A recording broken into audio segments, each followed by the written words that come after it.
Have you ever wondered why the most powerful moments of Jesus' life seem hidden?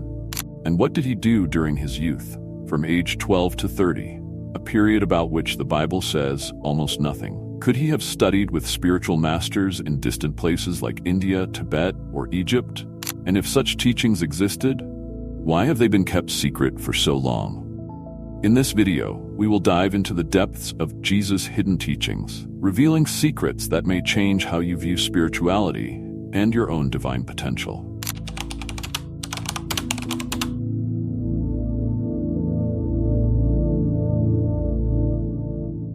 The hypothesis that Jesus traveled to India and studied with sages and yogis is based primarily on ancient traditions and some esoteric texts, such as the controversial The Unknown Life of Jesus Christ by Nicholas Notovich. He claimed to have discovered a manuscript in a Tibetan monastery that described the life of Isa, a name supposedly referring to Jesus, in India, where he allegedly learned from Hindu and Buddhist spiritual masters. While the accuracy of this story is debated, the parallels between Jesus' teachings and Hindu traditions are intriguing. Parallels with Hinduism. In Hinduism, the concept of Brahman, the supreme consciousness that permeates all existence, and Atman, the individual soul, is central. The merging of Atman and Brahman, where the individual soul recognizes itself as part of the universal divine consciousness, echoes Jesus' statement in John 10:30, "I and the Father are one." This suggests a profound understanding of the unity between the human and the divine, a fundamental idea in Vedic traditions. Another parallel is found in the Bhagavad Gita, one of the most important Hindu scriptures, where Lord Krishna instructs Prince Arjuna on the spiritual path. The concept of non-attachment to the results of actions, the idea of working with a pure heart and without ego, resonates with Jesus' teachings about living without materialistic ambition, seeking the kingdom of God. In the Sermon on the Mount, Jesus says, "Do not worry about tomorrow," Matthew 6:34, a message similar to the Hindu notion of detachment from the fruits of karma. Another theory suggests that Jesus could have been influenced by Buddhism, especially since Buddhism had already spread through India and Tibet by the 1st century. There is a strong resemblance between the messages of compassion, detachment, and self-transformation preached by Jesus and Buddha. The Noble Eightfold Path and the Sermon on the Mount. Buddha's Noble Eightfold Path, which includes practices like right thought, right action, and right meditation, guides followers toward moral righteousness and self-awareness, which are also central themes in Jesus' teachings. In the Sermon on the Mount, Jesus emphasizes virtues such as humility, meekness, and purity of heart, core elements of Buddhist Dharma. Additionally, the Buddhist concept of nirvana, the liberation from the cycle of birth and death through enlightenment, may have influenced the way Jesus describes the kingdom of heaven. For both, heaven is not a physical place but a state of being, an inner realization that transcends the limitations of worldly life. Ego detachment. One of Jesus' most profound messages was the need to die to the ego in order to be reborn in the spirit. In Buddhism, the concept of anatta, non-self, describes the idea that the ego's identity is an illusion, and true enlightenment comes by transcending this illusion. Jesus' death and resurrection can be seen as a metaphor for this internal transformation, where the ego dies so that the true divine nature can emerge. The influence of Egyptian teachings on Jesus, particularly through the mysteries of Isis and Osiris, is a fascinating theory. These ancient esoteric rituals dealt with death and resurrection as symbols of spiritual transformation. The death and resurrection of Osiris. In Egyptian mythology, Osiris, the god of the afterlife and regeneration, is killed, dismembered, and later resurrected by his wife, Isis. This story symbolizes not only the renewal of life after death, but also the soul's ascension through spiritual experience. This narrative of death and resurrection strongly echoes Jesus' own teachings, whose death and resurrection became the central foundation of Christian faith. The use of esoteric symbolism. The Egyptians had a rich symbolic language, and it is possible that Jesus was influenced by this tradition. Jesus' use of parables, for example, can be compared to the way the Egyptian mysteries conveyed deep spiritual truths in a veiled manner, accessible only to the initiated. The concept of spiritual rebirth that Jesus proposed when he said that one must be born again to enter the kingdom of God, John 3 verse 3, could have roots in Egyptian initiation rituals that involved a symbolic death and rebirth into a higher spiritual life.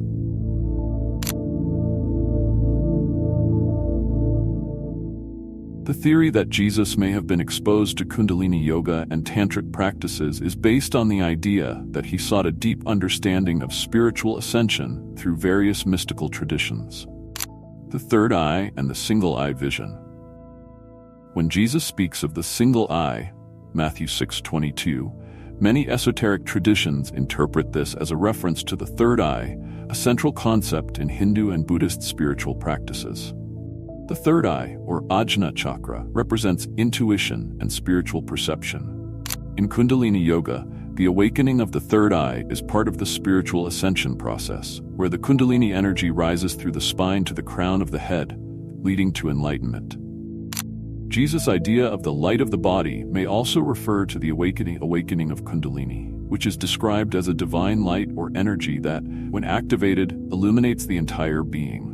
This process of inner illumination aligns with Jesus' message that the kingdom of God is within us, accessible through spiritual transformation. The Essenes were a Jewish community that practiced an ascetic lifestyle and believed in spiritual purification as the path to the kingdom of God.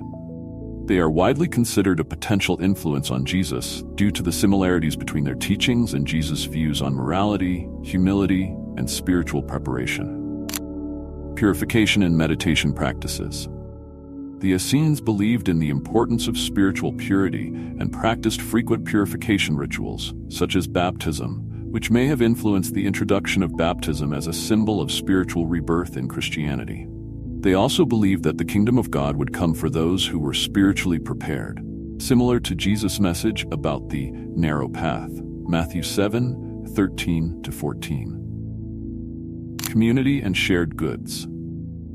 The Essenes lived in communities, shared their belongings, and dedicated themselves to a simple life, detached from material comforts. This is reflected in Jesus' teachings on sharing, renouncing materialism, and the importance of living in communion with others.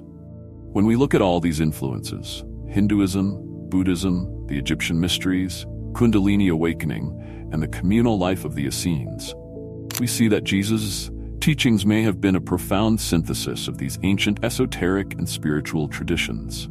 He may have absorbed these practices and philosophies during his so-called lost years, integrating them into a powerful message of spiritual awakening and the realization of the inner divine. This suggests that the path to Christ consciousness, as taught by Jesus, was not exclusive but universal, with deep roots in various ancient spiritual traditions.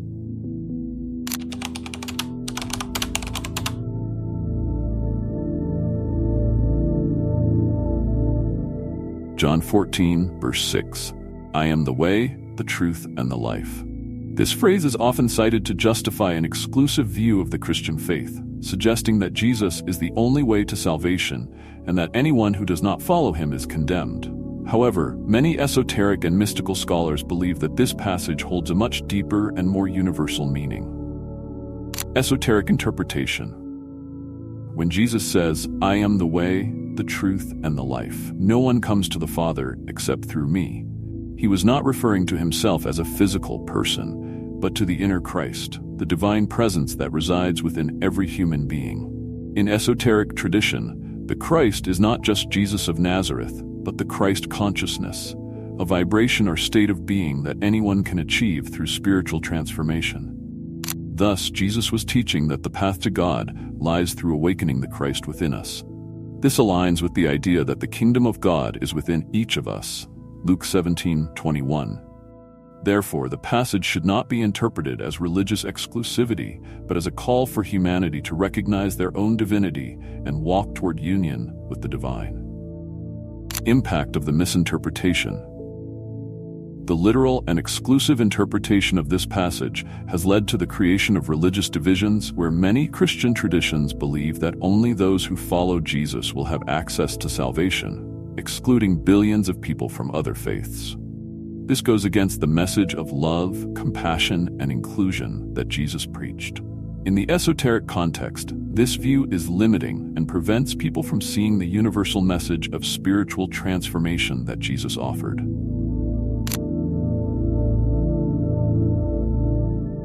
Matthew 25, verse 46, "And these will go away into eternal punishment." This verse has been interpreted by many Christian traditions as a literal description of a physical hell, where sinners will spend eternity in suffering. The image of a literal hell has been used for centuries to control behavior and instill fear in people, but an esoteric reading offers a completely different view. Esoteric interpretation. From an esoteric perspective, the word eternal should not be understood as an infinite period of time, but as a state of consciousness. The eternal punishment Jesus described is, therefore, a metaphor for the suffering caused by the state of spiritual ignorance, where a person is disconnected from their true divine nature. This torment is the result of living in the ego, in separation and material illusion, which causes pain and suffering.